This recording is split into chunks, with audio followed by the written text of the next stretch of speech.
Now, the fifth generation, our focus is on the fifth generation. If you look at the pie, this is the altogether 371 members of the current Central Committee, and including both full members and alternates.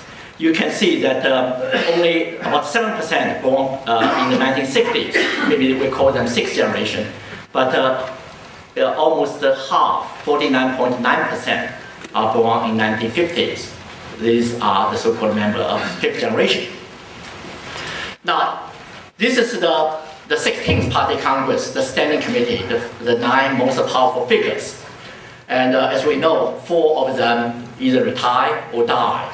And Li Changchun promoted to number 5th, and they added 4 more leaders, including these 2, Xi Jinping and Li Keqiang, belong to the so-called 5th generation.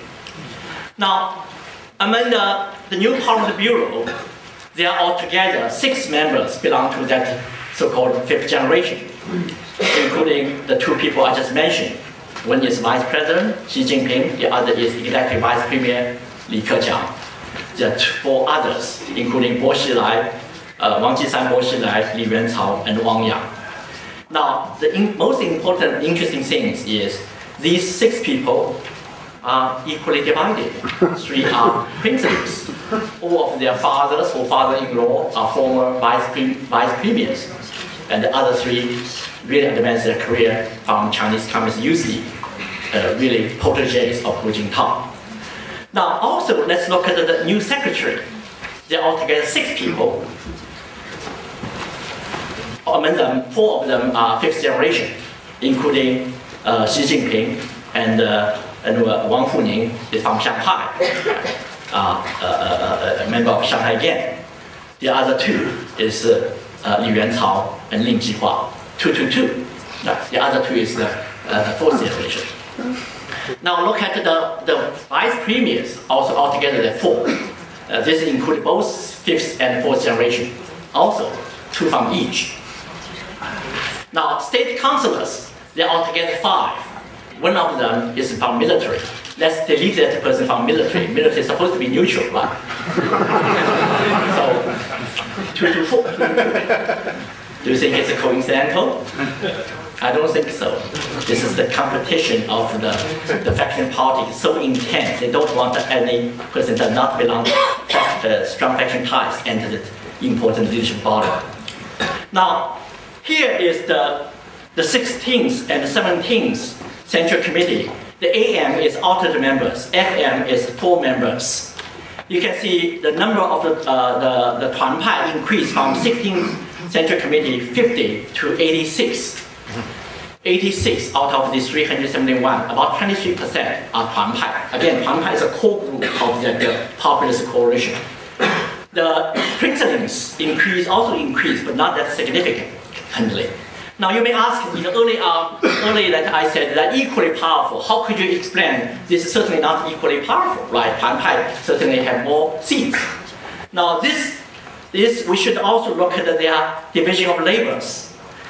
Now this is the study I conducted before the Party Congress, 2007.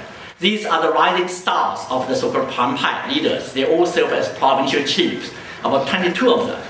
This is the experience, the rural work, industrial work, foreign trade, finance, organization work, propaganda. You can see Tuanpai leaders are very strong in rural work, also very strong in propaganda, have some experience in industrial work or organization work, but 0 in foreign trade, almost 0 in finance.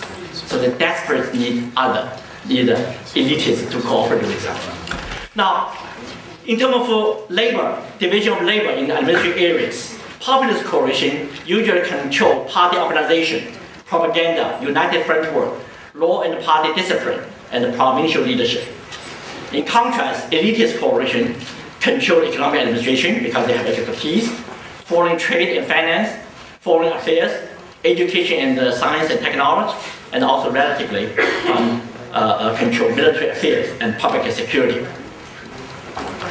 Now, let's look at these economic policy makers. Vice President Xi Jinping, Vice Premier Wang Jisan, and the State Councilor Ma Kai, former Minister of NDRC, and governor of People's Bank, Zhou Xiaochuan, and chairman of the CIC, also the chair of the Development Bank.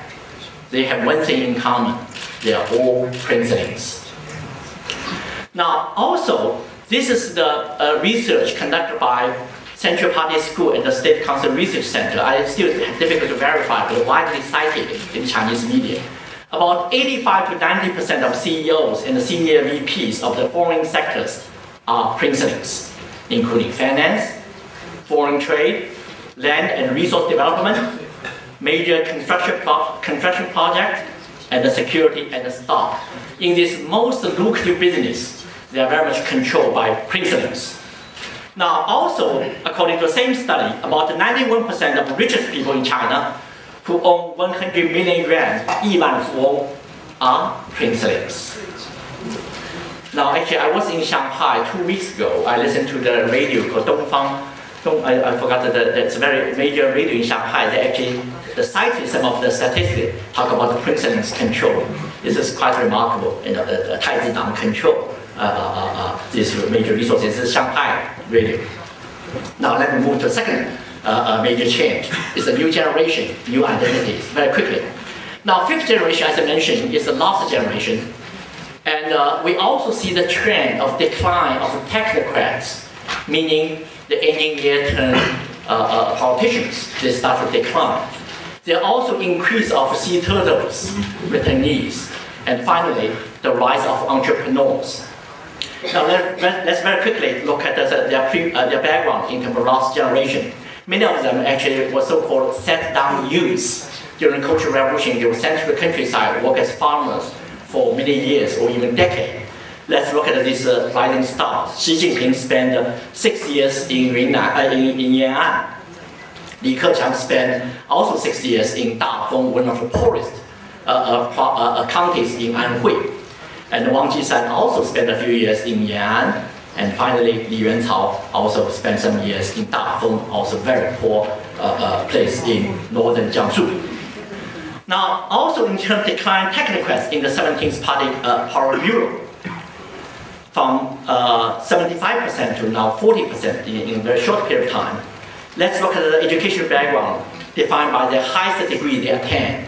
Xi Jinping got a law degree, Li Keqiang economics, Li Yuancao law from Central Party School, Wang Jisan got his highest degree as undergraduate degree in history, Wang Yang master management, Bo Xilai master journalism, Wang Funing law, and Lin Zhihua MBA. These 8 rising stars, none of them has highest degree in engineering. So drastic change. Now, this is many of them actually belong to so-called the famous 1982 class. They entered college through national examination. As we know, this is Li Keqiang on the left, and the next to him is Wang Zhaowang. I really want to show this picture to him. Of course, he knows that picture, and I want to get some information from him about what's going on.